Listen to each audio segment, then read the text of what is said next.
Ever wonder how you check every box and still feel empty inside? Welcome to Rewiring Health, the space for the woman who holds it all together on the outside while quietly losing pieces of herself on the inside. The woman who fawns to keep the peace, overachieves to feel worthy, and sacrifices her needs to avoid disappointing anyone. Here, you will learn a new way. Each episode will help you understand your nervous system, break the patterns that drain you, and rebuild a life rooted in self-respect, calm confidence, and genuine inner peace. I'm Kelly Kessler, and this is your homecoming. Let's dive in.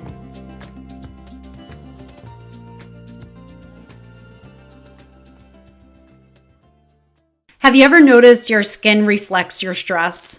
I used to struggle with mine, dry, dull, reactive, until I started pairing nervous system regulation with products that actually honor your body. That's why I love Milk and Butterflies. They handcraft every formula with 100% organic ingredients and powerful aromatherapy oils. They aren't just products for your skin, they're rituals that restore hydration, resilience, and calm even in the busiest seasons of our life. You can try them for yourself and feel the difference. Head to Milk and Butterflies and use my promo code Dr. Kelly for free shipping. That's DRKELLY for free shipping. Also, check out the link in the description for the podcast. If you've ever felt disconnected from your body, from your desire, or the kind of intimacy you want to feel but aren't sure how to access it, this episode is for you.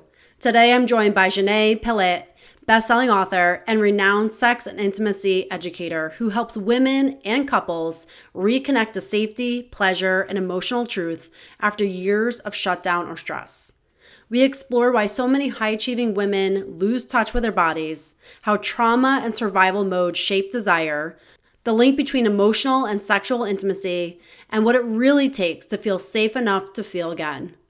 This conversation is a breath of relief. If you've ever wondered, is there something wrong with me? Nothing is wrong with you. Your body just needs to feel a different kind of support and safety. Now let's dive into this powerful conversation with Xanet.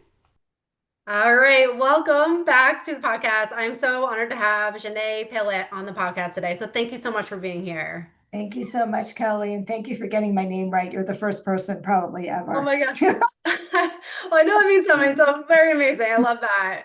So I am so excited to have you on. I was just saying, I have not had someone speak about such an important topic like this on my podcast yet. So I know we're going to dive into a lot of things that is so important for us to hear and understand, but probably something not many of us talk about openly. So, and that's going to be sexuality and a lot of the things that encompass that. But before we dive into everything, I would love to just hear your story and what brought you to the path of helping people with this.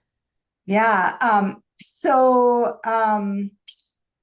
I was a healthcare lawyer. That's what I was trained as. And I was living in a sexless marriage for, just something, a little something like 26 years kind of, which is a pretty long time. It was an interesting journey because, for me, sex was always a drama. It was never comfortable. I felt very disconnected from my body. I had some experiences as a child. So I had a lot of childhood shame around sex, kind of innocent things playing doctor with a friend in first grade, but being caught by her mother, and being totally shamed for that. And then some other experiences that I had and having being catcalled when I was 10 years old because my breasts were really big and bouncing and my mother didn't have me in a bra, right? And I was walking to junior high school and some man in a truck catcalled me and I was just devastated from that, right? And those little incidences build up, right? And it starts to feel like our body isn't safe and our sexuality isn't safe. And that was really what my experience was. And so even the first time I had sex, it hurt, which is not super unusual, but it never got better because I had so much anxiety around sex and I felt so disconnected. So by the time I got into my marriage, and I was only 24 years old at that time, sex was a problem. And it didn't get any better. In fact, if anything, it got worse. It created more drama with my then husband. And then I had a whole bunch of medical trauma, which women have as well, right? Whether it's like yeast infections or endometriosis or, you know, traumatic pregnancies, cesarean sections, like the whole host of things that can really affect our sexuality. So I just kind of decided to close up shop, so to speak, around 30. And, I was doing some healthcare lawyering stuff. And then I spent about 20 years in the healthcare not-for-profit world, running very large physician membership associations and organizations, started my own healthcare consulting practice, worked with pharmaceutical companies and not-for-profits. And I just took all of like my sexual energy and I just poured it into my work and my children and my gym. Yeah. Right. And I think that's what we do as really high achieving women, right? Like there was, there was no space for me. It didn't feel safe having this conversation with my husband. There weren't a lot of conversations around emotions or my needs that ever felt safe having in that relationship. And so I just buried it all. Like I just buried it. But I was, not a very happy person. I mean, on the outside, I had this amazing life. We lived in New York City. I had two amazing, lovely children. We were both making a lot of money. I was producing Broadway shows on the side, right? So on the outside, it seemed amazing, but internally, inside of me, it was lonely. It's a very lonely place to be. Being married can be the loneliest place in the world. That was my experience of it. Yeah. When you're in a relationship where there's no connection and there's no intimacy, and we were very good parents, we were a good parental unit and kind of friends, but not, not in an intimate way at all. And I felt this very, very deep emptiness as well, inside of me. And while I was successful, I wasn't passionate about what I was doing. So we decided to, separate when I turned 50. And that was kind of the beginning of the transition for me. It was a huge transition, leaving the marriage, living alone for the very first time ever in my entire life, which was terrifying. Having to figure out the financial piece of it, the business piece of it. And what am I going to do? And I realized at that point, we were talking before I got on, like, as a mother, as a wife, and as a business owner, I put in front of my own, right? And it finally came to a point where I was like, who am I outside of those roles? Who am I actually? And that was a huge part of my transition, and also looking at my sexuality, because I was 50 and I knew I wanted to be in a relationship, but I didn't know what I was going to do because, sex didn't get any better, right? It was still a problem for me. And I was scared to death about even opening up that Pandora's box, but I did. And that took me on this journey of really understanding sexuality, starting to reconnect with my body, working through my traumas. And then I was like, this is it. This is my passion. This is what I'm supposed to do in the world. Yeah. Wow. Thank you so much for sharing your story. There's so much I want to unpack from that. I mean, there's so many aspects of it. We could go down so many paths, but that what you said is like when you look around your life and you have all these things externally, you're like, well, why do I still feel empty? Is this all there is? It can be such a vicious cycle because you can very much then shame yourself for being like, I should be happy. I should appreciate this. I should feel this way. But yet you can't deny what's actually your experience. Right. And I think what you said is so relatable that you just shove it down, don't deal with it. And then you take that and kind of like numb out with all like the working and all the things, staying busy. I think so many of us can relate to that. It might just look different for us, but that shoving down. But when we shove it down, it's inevitably going to come back up. And Absolutely. I mean, unfortunately, it's like a tennis ball. You keep shoving it under the water, it's going to pop up, and the harder you shove, the harder it's going to come up. And can you talk about that journey, those emotions that you talk about, that especially when you talk about the childhood experiences, and Yeah. how did you start to allow yourself to feel safe to experience emotions? Such a great question. So it was really, really hard for me to feel feelings. Hmm. What I noticed, and I understand this now, right? What I noticed at the time is that I cried a lot at romantic movies. I just cried a lot at movies, right? At a place where it felt safe, where I could express those emotions, but I didn't have to connect them to what was actually going on in my life because it was so, so painful for me. Um, I think that, honestly, like starting to feel my emotions. I mean, I've been out of this marriage for 15 years now. It Hmm. has taken a good part of that time to actually be able to be in a place where I can feel my emotions, I can express them. But actually feeling them took me really starting to feel safe in my body, slowing down, starting to connect with, oh, what's going on? Am I feeling sad? Where's that sadness coming in my body? Where am I feeling it? Doing a lot of breath work was really helpful for me, like being a lot more present because I wasn't very present, right? I just wasn't present in my body. I was all over the place. Um, but it's hard, and it's uncomfortable, right? It's important. It's incredibly important. And I work with all of my clients on that. But it's hard sometimes to get there Hmm. because you have to feel that you can be vulnerable and you can be authentic, both with yourself and if you're in a romantic partnership with another person as well. Yeah. And it took a lot of work, and it took a lot of work working through the trauma Hmm. because, well, it wasn't emotional trauma per se. That trauma really blocked me from feeling emotions, Hmm. blocked me from everything. It blocked me from pleasure, from sensation in my body, and from feeling emotions as well.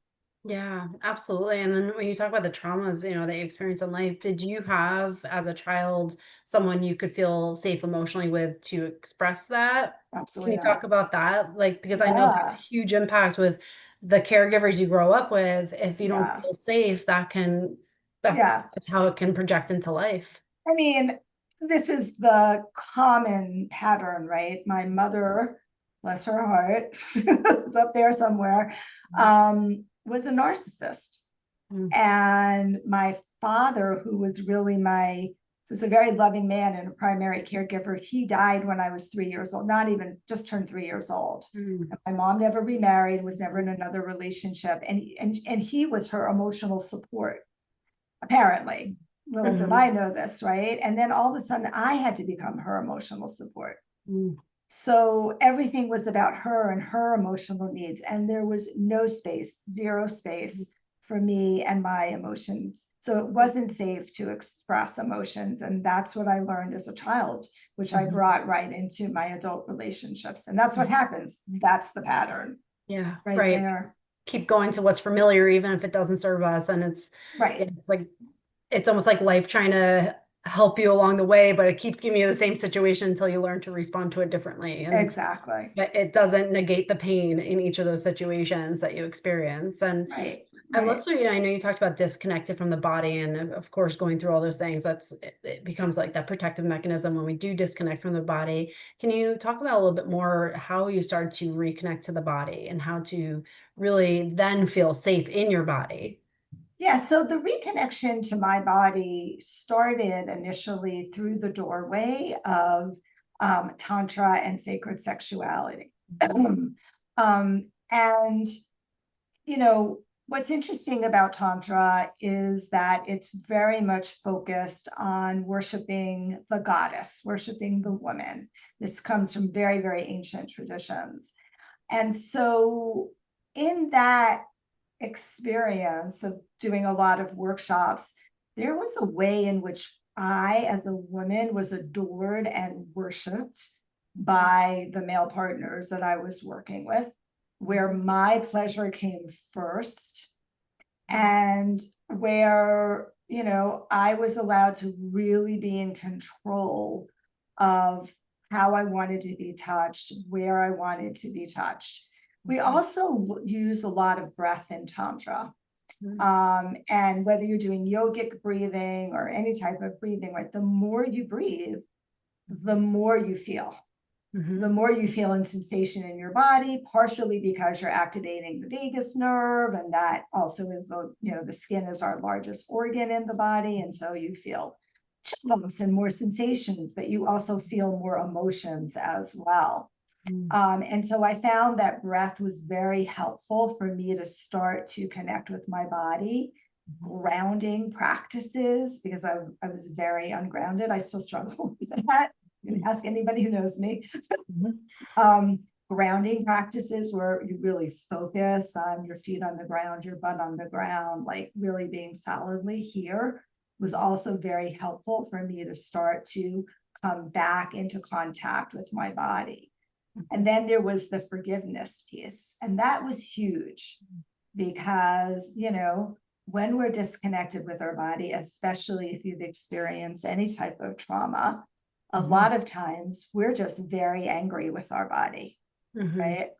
Yeah. We feel like our body has betrayed us, that it's totally let us down. I mean, I felt like a broken woman when it came to sex, and a lot of women feel that way. And there really was a process of me having to learn, oh, there's a forgiveness piece here. Like my body did what it thought it needed to do to keep me safe, to protect.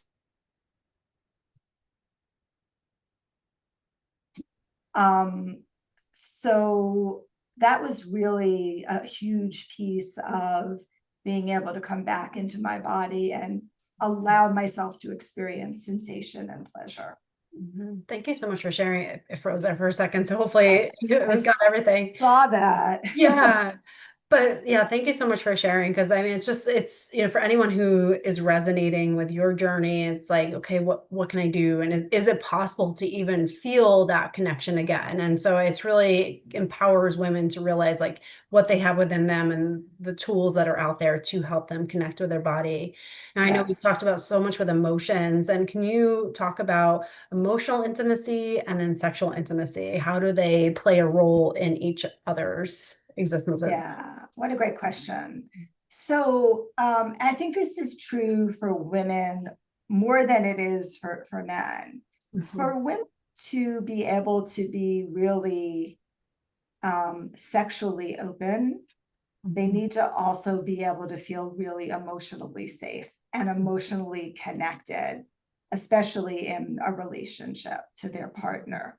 Because, when you're sexual with somebody, it is the most vulnerable space that you can be.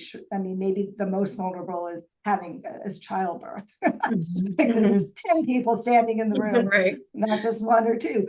But but otherwise, right, it's a very, very vulnerable place to be, and you have to really feel incredibly safe with that person.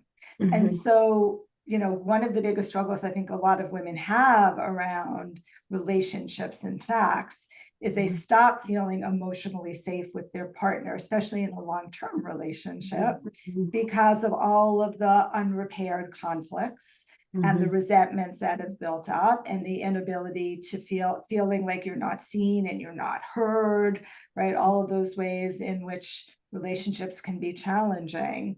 And then the emotional intimacy goes away or starts to fade, or there's really a breach around that. And then sex is not available. You're not turned on. You don't want to have sex with this person who you're really angry with. Or feel really resentful for over the last 3 years of all of these things that have shown up and have never been repaired. So they're very, very, very related. The interesting thing here, though, is that men are actually like 180 degrees different. No surprise here, right? So for a lot of men, they need sexual contact and intimacy first in Mm. order for them to feel emotionally connected and close to their partner. So it's like we're butting heads, just Right. trying to come into Catch connection. 22. Right, Yeah. exactly, Oh my exactly. gosh. Yeah, Yeah, and that's really challenging. And like, I imagine for just like I know a lot of women that listen to this podcast, it's like that very like they just want to make sure everybody's okay and taken care of. And right. yeah, like maybe they move out of their authenticity of like, what do I want? So they kind of shut Hmm. down that. You talk about the Hmm. communication piece of like being able to communicate your needs in that intimate area and honoring that in Yeah. knowing what you need at that moment and being able to communicate that when you have maybe people are in different planes. Yeah, I mean, communication, like good communication is the groundwork for having a healthy relationship in general, in all aspects, right? But definitely around our sexuality and what we want. And, I think there's a couple of issues that I see that my women clients struggling with. One is a lot of women don't actually know what they want. Mhm, In some ways, we've given over our pleasure, we've given over our arousal pathway to our partner, right? mhm, Because we haven't explored our own body, we really haven't focused on what feels good for us. And that's a problem because I never feel it's like your partner's responsibility to get you to orgasm or to bring pleasure to you. Like you need to be a part of this mhm, experience, right? But there's a lot of shame associated with that. mhm, There's also a lot of body shame associated for asking for what we really want because there's so much body dysmorphia, mhm, right? There's shame about our genitals, how they look, how they smell. Like I work on this all the time with clients mhm, because they're really afraid of, smelling bad or they don't taste good or whatever it is. And that holds them back from asking for what they want, or even though they know it might feel good, mhm. right? So that's another big piece of it. Yeah. And I think, asking for what we want sexually as well, for a lot of women, we're afraid that we're going to, and it does happen, bruise that very fragile male ego, Mhm, mhm. Yeah. right? And then there's gonna be a problem because all of a sudden they're gonna say, oh, well, you're criticizing me, and that's gonna, mess up the whole encounter and just Mhm. cause more conflict. Yeah, you get the whole shift in the energy and then that like feeling of Totally. rejection and then now the fear comes in. It's like this vicious cycle. I imagine that just Exactly. continues to happen there. Yeah. Totally. And that happens all the time. Yeah. With asking and knowing what you want, how much does self-worth play into the sexual Hmm. intimacy and So great emotional question. intimacy? Yeah, so it's interesting because I think self-worth plays in a lot to that, right? Because if you feel good about yourself, you feel good about your body. If you Mhm, feel like you're this gorgeous, sexy, hot woman, right? Then you feel very empowered to be mhm, able to ask for what you want. mhm, When you're experiencing a lot of doubt about yourself, I don't look, same thing, right? I've gained weight after having the baby, right? I'm going through menopause, things are shifting, I don't feel good, I've put on pounds, and my breasts are sagging. It's a million different ways in which we shame ourselves. mhm. Right? That makes Absolutely. us feel like not desirable, Mhm. which isn't really true, but it's our own self-image that really has an impact on how we project that to our partners. Yeah, absolutely. I mean, the belief systems and the limiting beliefs that you carry have a huge Totally. role in everything that you experience on the external world for sure. Absolutely. I know we talked about, your history of like the working, doing, and that's like that very like masculine energy, and it can feel very familiar of like the doing. Can you talk about because this was an eye opener for me too. I very much can relate because I'm just like that. I was like, I'm so masculine energy of like the doing and productivity that I'm like, oh, there's a feminine energy that I'm not embracing and being able to Yeah. receive and slowing down and flowing. Can you talk about that masculine versus feminine energy, and how do we Yeah. embrace more of that feminine flow in ourselves? Yeah, and thanks for bringing that up, because especially for successful high achieving women, like you can't be really a successful high achieving Yeah. woman without having that masculine energy, that drive, right? And so we Yeah. appreciate that part of us. Mhm. But, what often I see this all the time with the couples that come in here, Mhm. um, these very high achieving women with very high achieving male partners, Mhm. right? They're like in a power struggle constantly, right? Mhm. In the bedroom, Yeah. where, the women can't let go of control. Mhm. And the male partner just is frustrated and doesn't know what to do. Sometimes a Mhm. lot of men actually feel like they're getting demasculated or emasculated Yeah. from very, very strong women in the relationship. And you know in order to build erotic connection, there has to be a charge. There has to be, if you think about it, a battery, a positive and a negative. That's where the charge comes from. In the world of sexuality, that's the feminine and the masculine, right? They have to play together in order for that erotic charge to be there. Mhm. So a lot of very successful women, myself included, I can Mhm. admit this, struggle with losing control and surrendering. Mhm. And that for me, the way I overcame that, and I haven't overcome it, you can just ask my partner, but the way I worked on this piece, much better than I was really, it was really about letting myself be in my pleasure and my body, because in the feminine sexuality, in that center of our power, in our womb space, is really the space of surrender and flow, Mhm. right? And the feminine energy is a much more like flowy energy, a receiving energy, a not pushing energy, as opposed to the masculine energy. And so really learning in the bedroom how to let go, Mhm. right? And allow myself to be taken care of, and allow us just to go with the flow. And if like there was something that didn't feel perfectly right, but it wasn't enough to say something, just to let it go, Mhm. Yeah. right? And not create, any drama. And Mhm. I think that's, I think that's challenging for a lot of women. When I work with couples and in my retreats, Kelly, I often will blindfold the woman, Mhm.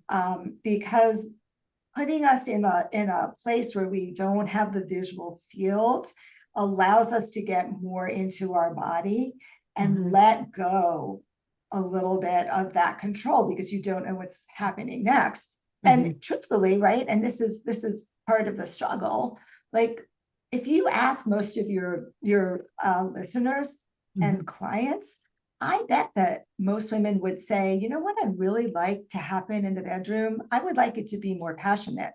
I would like my partner to take more control. I would Mhm. like to actually be able to fully surrender, Mhm. right? That's what most women actually want. Mhm. For many women, that's what our turn on is. But it's hard for us to allow ourselves to get Mhm. there. And then the male partners are scared. Mhm. Yeah. They're Yeah. scared to bring their full masculine power and sexuality into the bedroom because of all of the ways in which they've been emasculated, and the Mhm. ways in which they've been shamed about having sexual desires and being called predators at work, and all of, the whole thing. And so they have to be given permission. You have to give, I'm going to tell you this, ladies, if you want this, you need to give your partner permission to Mhm. actually bring their sexuality, to bring Mhm. their masculine, sexual, more aggressive style, if that's what you like, into the bedroom. Mhm. Yeah, it's like not that assume they know, but that communication again, make it explicitly Right. communicated there. Yeah, absolutely. And then I would love to just talk about the impacts of stress, because so many of us in this modern society are just living and walking through, immense amounts of stress and the impact of that on our bodies. And then to go from, living and doing all the things you have to do to then the point of like, okay, I need to just immediately let this go and just Yeah. enjoy. can be very challenging to make that transition. Can you talk about that? Yeah. How do you navigate stress, but also be able to enjoy and flow and allow for more intimacy? Yeah. So the number one killer of desire for women and men, but especially for women, is stress, Mhm. right? And as you know, our lives are layered with stress from the minute we wake up to the minute we go to bed. Mhm. Um, so, you know, how do you allow yourself to drop into a more conscious space? Well, first of all, you need to make intimacy a priority, and you need to, like, I make my couples, set aside, like, have a sexy date every week, like have a night that they know is going to be their sexy time where everybody can really drop in and be with each other without defining what that means, because there's so much pressure on, you know, uh, sexual intercourse, or we call it PIV, penis and vagina sex, right? There's so much pressure on that and pressure on orgasm. But, just allowing yourself to be with your partner, even if you just cuddle up and are naked with each other without anything having to happen. And also, I invite people to, just spend a few minutes, looking in their partner's eyes, just slowing everything down, right? Just spend 5 minutes without words looking in your partner's eyes. That's a very, very powerful practice. The eyes are the windows to the soul, but I think the eyes are also the windows to the heart, because you can see your partner's story, you can see their day, you can see their emotions when you actually focus. And that also allows people to get out of that stress mode and into a more grounded, calmer state, so that their nervous systems are co-regulating with each other at, a calmer level, rather than at this highly anxious, we're so both so stressed out level. Mhm. Yeah, thank you so much for sharing, because I think it's just helpful for anyone listening. Like, okay, what's one thing I can do? And that's just staring each other's eyes. Here's just one thing that you can do that can really deepen that connection between yourselves. Yeah, here's another thing you can Yeah. do. You can hug each other, but not like the perfunctory hug that we do. Mhm. Like, you can really just go into an embracing, slow, melting hug and Mhm. just stand there with each other for a minute or two or three or five and Mhm. feel the connection between each other. Again, there's two nervous systems in the room, right? And nervous systems are always looking for ways to co-regulate with another nervous system. So what we want to do is create calm and quiet and bring people down into their rest system, their rest and digest system. And Mhm. hugging, can also really do that. The body contact, feeling your partner's belly as you're breathing, just settling without words, very, very powerful. Yeah, and just like having that moment of presence with each other. I mean, I feel like Yes. it's so easy to just be like, on to the next day, fall asleep. Mhm. Like it's just you're like two passing ships all the time, especially in those busy years. So yeah, Yes, yes, being more intentional with those moments is huge. So yes, for definitely. someone who's listening, and so much of this can be like normalized, oh, doesn't everybody have these issues, and oh, this isn't anything, can you talk to that person who's like, am I someone who needs to pursue more help with this? Is this something that I need to really be aware of and take action in? You could talk to that person of like, they don't know where they should go, maybe they're feeling the strain in their marriage or Yeah, their relationship, whatever it is, and maybe this is an avenue they need to pursue. Where is that person at when they usually come to yeah. you? I wish they would come sooner rather than Mhm. later, right? Usually I get people when they're like at their worst, right? They're at the brink of separation, like, they're like, Mhm. something has to change, and we can't go on like this. Mhm. Um, and I bring them back from there. I actually have like a 90% success rate of bringing people back, but it takes a lot of work to get there Mhm. sometimes, right? And there's been so much missed opportunities for connection and for intimacy. So, if I could give anybody advice, I would say, like, sooner rather than later, when things start feeling a little bit off, a little bit awkward, If sex is not happening as frequently as it used to be, if it's not feeling good, if you're feeling disconnected, you need to talk about it with your partner and seek support and help if you can't work through some of it yourself. Sometimes just having the conversation, like, wow, things are really weird, don't you think? Yeah. What can we do about it, right? Like, if you're in a good relationship, then communication can often, solve the problem. But if you're in a relationship where there is already a fair amount of distress in the relationship itself, then you need to seek support, because you don't want to be like me. You do not want to be in a sexless marriage for 26 years. Not fun. And I think about all of the decades of lost pleasure that I had, of lost intimacy that I had, of lost connection that I have. It really tears my heart out to remember that and to think about that. And I don't want you all to feel that way ever. Also, like, I believe really strongly that pleasure is our birthright. Right. And if you're not having pleasure in your life, any type of pleasure, but especially intimate pleasure, sexual pleasure, then you should at least think about addressing that. Yeah, it's so helpful just to hear that. And again, like some of the people you've worked with and what's possible, so even if you think that this is so disconnected, that you can come back from some of those really, really challenging situations. Yeah. For someone who wants to connect with you, learn more about your services, where can they find you? So I think the best way to connect with me is to go to this website. It's howtoimprovemylovelife.com, howtoimprovemylovelife.com. And at that website, you're going to find this free 20-minute little video class on 20 minutes to improve your sex life, or 20 minutes to better sex. And it's basically 7 3-minute, very, very short videos that give very specific tools and tips that you can incorporate right away. And that will put you right into my list. Or you can reach out to me directly at my website, which is passionateintimacyretreats with an S.com, passionateintimacyretreats.com. Amazing. I'll put everything in the show notes. So if you're listening, this is resonating with you, definitely check out Xanet. And I am so grateful for everything you shared today. Thank you so much. Thanks, Kelly. This was great having this conversation. Yeah, absolutely. It's so important. It's just something that I think needs to be shared to just normalize these conversations and really just help people feel more comfortable in talking about this and knowing what's out there for help for them. So thank you again, and everyone who's tuned in today. If this resonated with you and you think someone could benefit from it, definitely share this episode so that we can share messages like this. Thank you so much. Thank you for spending this time with me today.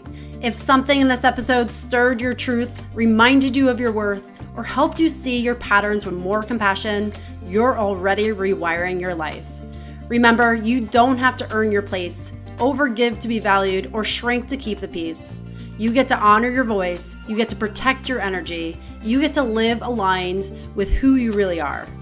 If you're ready to go deeper, explore more tools, or join a community of women walking this same path, head over to drkellykessler.com. Everything you need to continue this journey is waiting for you. Until next time, take a deep breath, trust yourself, and keep choosing the version of you who feels like home.